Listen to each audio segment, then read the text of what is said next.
Jack Emerson Davis.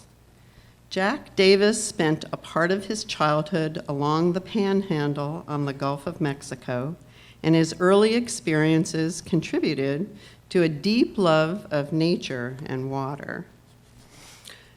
Jack is a rare combination of historian and fabulous storyteller.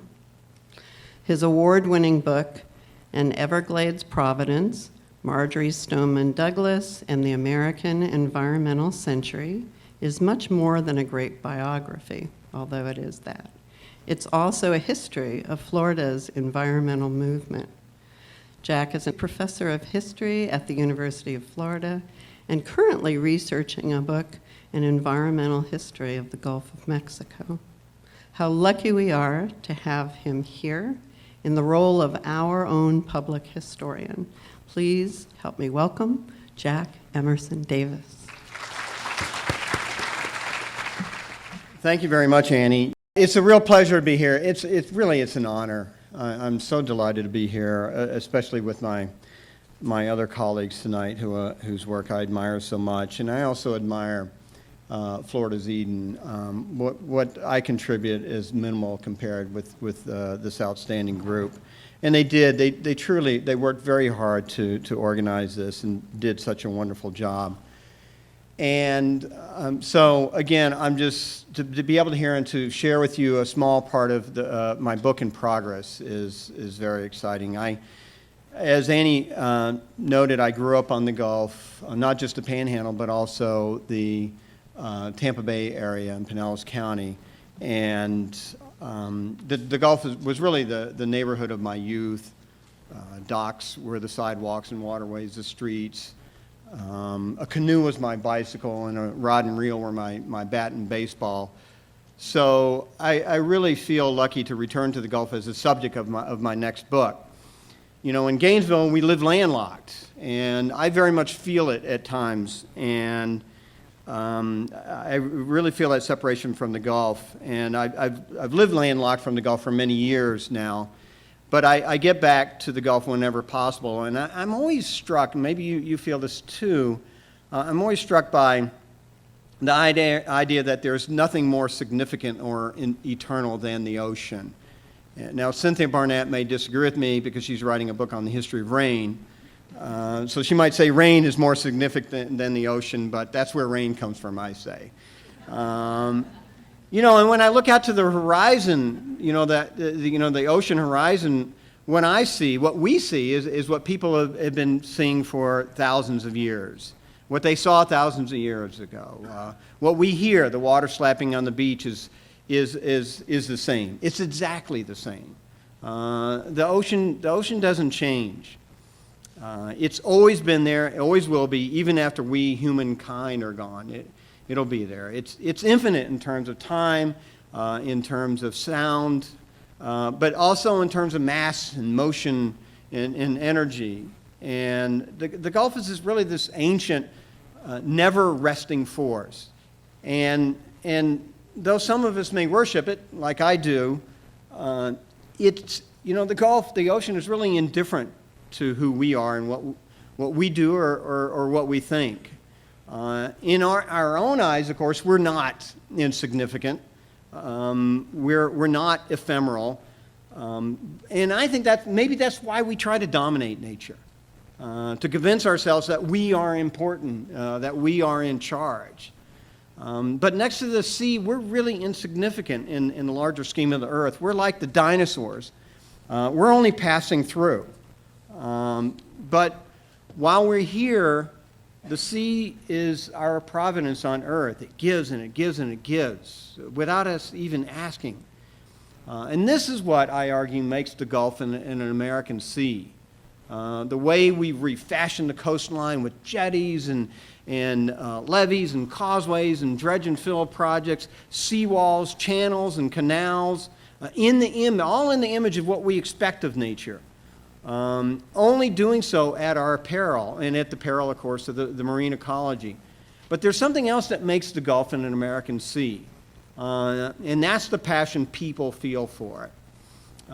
Just as my book is this sober an honest history of the American rejection of its ocean provenance, it also conveys the passion of my human subjects, such as Walter Anderson, who guides the narrative in the book's second chapter, which is about barrier islands.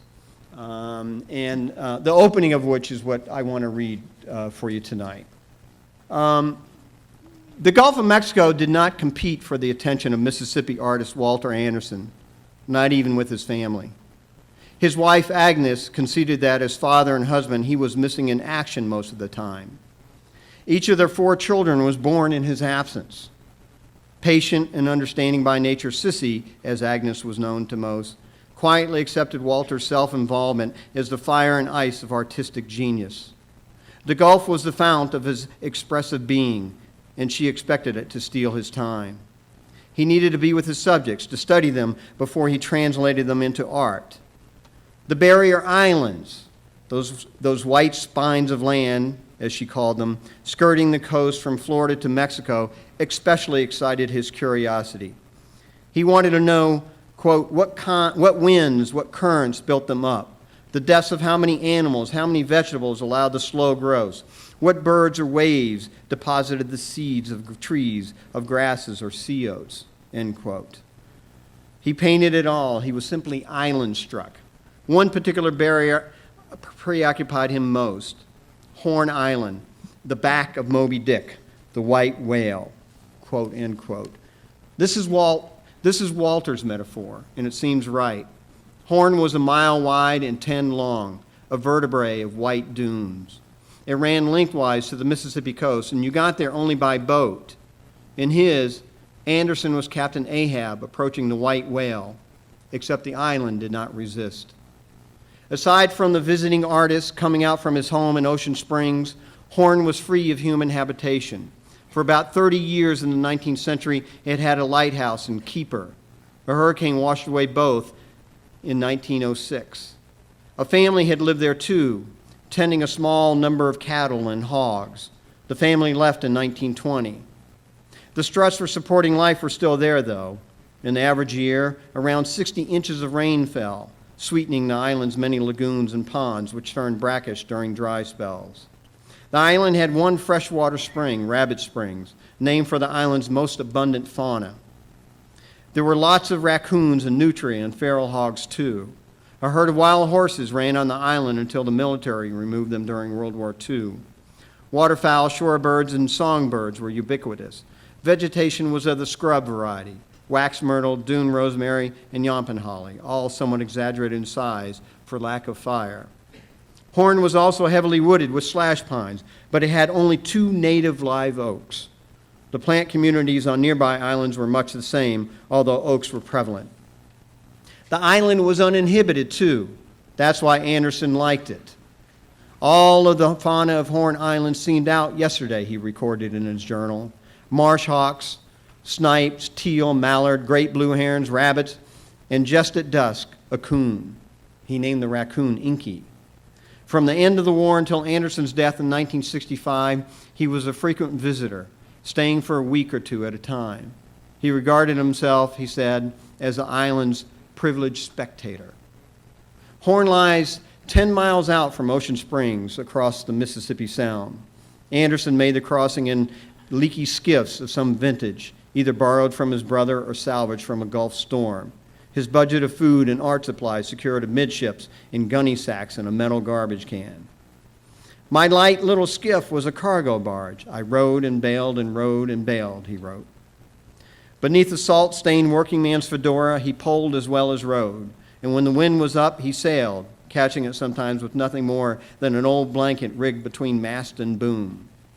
On good days, the crossing took 6 hours. He liked to set out around sunset, the magic hours, he said, of light and color, then become wrapped in the night when the wind was steady but gentle, when Orion traveled too and the stars were his guide.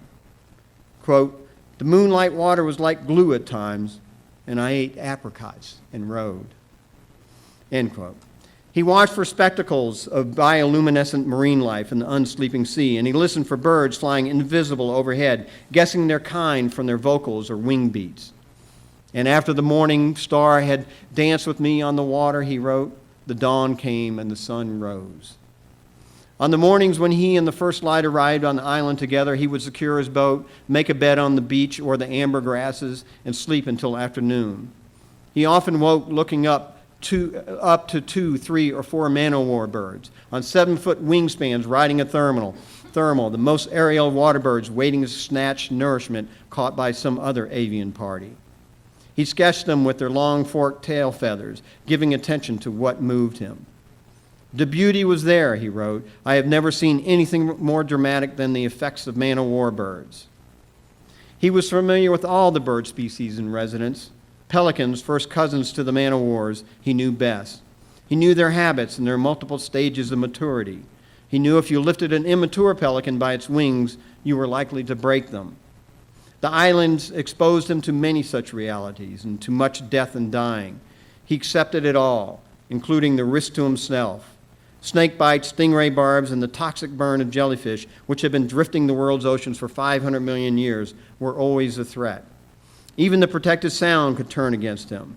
More than once, a boater came upon Anderson quietly swimming his swamp skiff toward shore, yet miles away. Sometimes he accepted offers of a tow. Other times he responded politely with a kindly tap to his fedora's soaking brim and a "no thank you, I'll make it." Solitude had no price. It was the same once he was on Horn Island. In 1965, he traversed the Sound in a green-painted skiff on September 1, the day an Atlantic cyclone, Hurricane Betsy, pivoted west toward the Gulf. Never has there been a hurricane more respectable, Anderson observed to his log, provided with all the portents, predictions, omens, etc., etc. The awful sunrise, no one could fail to take a warning from it. The hovering black spirit bird, only one.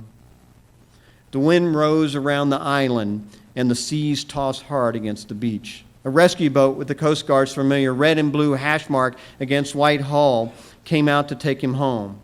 He knew his family had sent the help, but he remained bunkered beneath his overturned skiff, his island home in fair or foul weather. The boat finally went off, he recorded, her running lights showing in the water. Betsy entered the Gulf as a Category 4 hurricane and had peaked just below a Category 5 by the time its center reached Anderson, winds blowing well in excess of 100 miles per hour. The storm destroyed 8 oil platforms, including one owned by future President George H.W. Bush. In New Orleans, a 15-foot surge breached a levee along Florida Avenue in the lower Ninth Ward and drowned people huddling in their attics. If the storm were to take Anderson, so be it.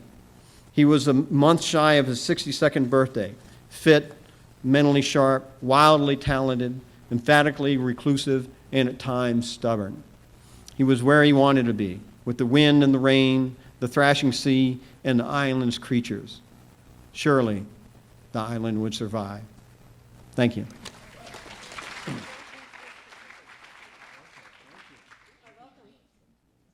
Just a token of our appreciation. Yeah, my pleasure.